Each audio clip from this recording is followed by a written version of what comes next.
Dear student, you are most welcome to the class today. Today we are going to study the further part of the lesson, the making of a scientist. So let us see. In high school, Richard Albright was a student. State मतलब simple, सरल, सीधा साधा. High school में Richard अब्राइट एक सरल विद्यार्थी थे. Because learning was easy, क्योंकि अध्ययन करना अर्थात पठन पाठन आसान था. ही turned a lot of his energy towards the debating and model United nation club.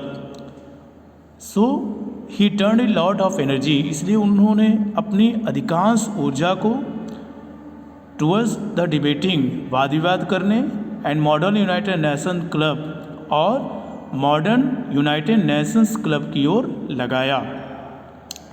Because learning was easy, क्योंकि पठन पाठन अर्थात अध्ययन करना पढ़ाई करना आसान था.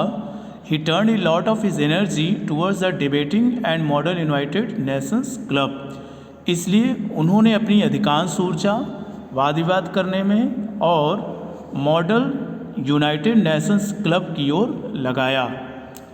ही also found someone to admire. Richard Weaver his social studies teacher and advisor to both club.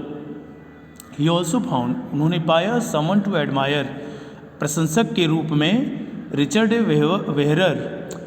उन्होंने his social study teacher, अपने सामाजिक अध्ययन के अध्यापक, and advisor और सलाहकर्ता के रूप में आप बोथ क्लब, दोनों क्लबों के, उन्होंने सामाजिक अध्ययन के अध्यापक और दोनों क्लब के परामर्शदाता रिचर्ड ए वेहरर के रूप में अपना एक प्रशंसक पाया. Mister Wehrer was the perfect person for me then माने उस समय मिस्टर वेहरर मेरे लिए एक आदर्श व्यक्ति थे. He opened my mind to new ideas, Ebright said. Ebright कहते हैं उन्होंने मेरे मस्तिष्क को नए विचारों के लिए खोल दिया. Richard would always give that extra effort, mister Wehrer said. श्रीमान वेहरर बोले, कहे, Richard would always give, Richard सदैव देता था द एक्स्ट्रा एफर्ट, अपनी अतिरिक्त प्रयास. रिचर्ड सदैव अतिरिक्त प्रयास करता था.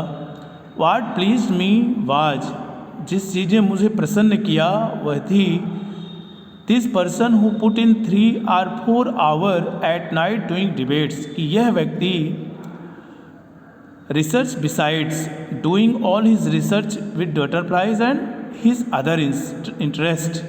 कह रहे हैं यह व्यक्ति अपने सभी प्रकार तितलियों पर अपनी सभी प्रकार के शोध कार्यों और अपने अन्य रुचियों पर समय देने के अतिरिक्त रात्रि के समय 2 अथवा 3 घंटे वाद विवाद पर देता था. वाट प्लीज मी, मिस्टर वेहरर कहते हैं कि Richard would always give the extra effort, Richard सदैव कुछ अतिरिक्त प्रयास करता था. वाट प्लीज मी वाज, कह रहे जो बात मुझे प्रसन्नता प्रदान करती थी, प्रसन्न करती थी, वह थी, this person who put in 3 or 4 hours at night doing debates research, यह व्यक्ति रात्रि के समय 2 अथवा 3 घंटे शोध कार्यों में बातचीत पर विवाद करता था. Beside doing all his research with butterflies and his other interest, तितलियों पर अपने शोध कार्य और अन्य कार्यों पर समय देने के अतिरिक्त वह रात्रि के समय 3 अथवा 4 घंटे शोध कार्यों पर वाद विवाद में देता था. रिचर्ड वाट कॉम्पिटिटिव, रिचर्ड के अंतर प्रतिस्पर्धा की भावना थी, वह प्रतिस्पर्धी था. मिस्टर वेवर कंटिन्यूड, मिस्टर वेहरर आगे कहते हैं, but not in a bad sense, लेकिन यह गलत अर्थ में नहीं थी. ही एक्सप्लेन, वह बताते हैं, Richard wasn't interested in winning for winning sake or winning to get a prize. कह रहे हैं रिचर्ड की रुचि जीतने में थी, लेकिन वह जीतने की भावना केवल जीतने अथवा पुरस्कार प्राप्त करने के लिए नहीं थी. Richard was interested in winning, कह रहे हैं रिचर्ड के अंदर जीतने में रुचि थी, अर्थात जीतने में उनकी रुचि थी, लेकिन वह यह जीतने की भावना केवल जीतने अथवा पुरस्कार प्राप्त करने के लिए नहीं थी। Richard he was winning because he wanted to do the best job he could. Richard he was winning, वह जीतते थे क्योंकि उनके अंदर कुछ अच्छा करने की भावना थी, अच्छे कार्य को करने की, वो अच्छा कार्य करना चाहते थे। For the right reason he wants to be the best, और इसका सबसे अच्छा कारण था कि वह सर्वोत्तम बनना चाहते थे, सबसे अधिक अच्छा बनना चाहते थे। And that is one of the ingredients in making of a scientist, और उन्हें वैज्ञानिक बनाने का यही एक संगठक था। And that is one of the ingredients in making of a scientist, और उन्हें वैज्ञानिक बनाने में यही एक संगठक था।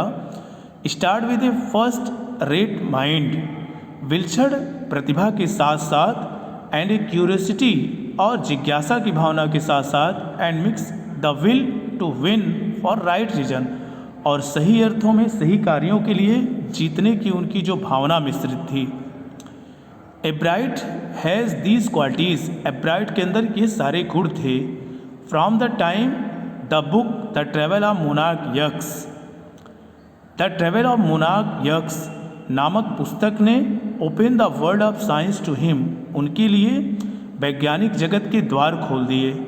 Richard Ebright has never lost his scientific curiosity, Richard Ebright ने कभी भी अपनी वैज्ञानिक जिज्ञासा को नहीं खोया। फ्रॉम the time the book the travel of monarch X, travel of monarch X पुस्तक ने open the world of science to him, उनके लिए वैज्ञानिक जगत के द्वार खोल दिए। Richard Ebright was never lost his scientific curiosity, Richard Ebright ने कभी भी अपनी वैज्ञानिक जिज्ञासा को नहीं खोया। तो this is the end of the lesson. I hope you understand. Thank you.